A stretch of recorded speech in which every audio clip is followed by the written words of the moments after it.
আমাদের ফুবুরা খুব অন্যায়ভাবে জমি নিয়েছিল, নিচে এখন খাইতেছে, তারা সুখে সাইতেছে, কিন্তু আমাদের পরিবার থেকে কেউ কখনো বলে নাই যে এটা অন্যায় করছে ওরা বা কি। আমরা বাবা মা কখনো এটা বলে নাই। হ্যাঁ, আমাদেরকে বলতেছে যা করছে করুক, আল্লাহ যদি অন্যায় করে থাকে আল্লাহ বিচার করবে।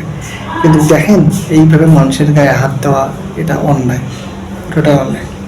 ওসব করে নিচে তারা যদি 2 নম্বরই করে নিয়ে থাকে, কিন্তু কখনো রাগারাগি করে না বা কি অবস্থা। হয়তো তারা কথাবার্তা কম বা আব্বু আম্মু একটু কথাবার্তা কম বলে, কিন্তু আমি চুপি চুপি এখনো যাই যা আসি, ওদের উপরে কোনো রাগ নেই। ওদের বাসায় যাই, খায় দাওয়া করে আসি। কিন্তু আমার একটাই কথা, যে যারা নিচে নিক যদি 2 নম্বরই করে নিয়ে থাকে, তা আমাদের কোনো লাগবে, আমাদের কপালকে নিতে বুঝতে।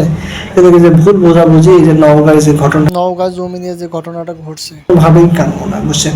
প্রতিটা আজকে আমিও মারা যাবো, কাল মারা যাবেন, সকলেই মারা যাবেন, জমির জায়গাতে থাকবে। এটা কোনোভাবেই ঠিক নয় যে এই কিছু সম্পত্তির জন্য, কিছু মাটির জন্য বললে, কিন্তু মাটিই শেষ করে দেবে। কিছু সম্পত্তির জন্য এইভাবে মানুষের গায়ে হাত দেওয়া বা করা, এটা ঠিক না।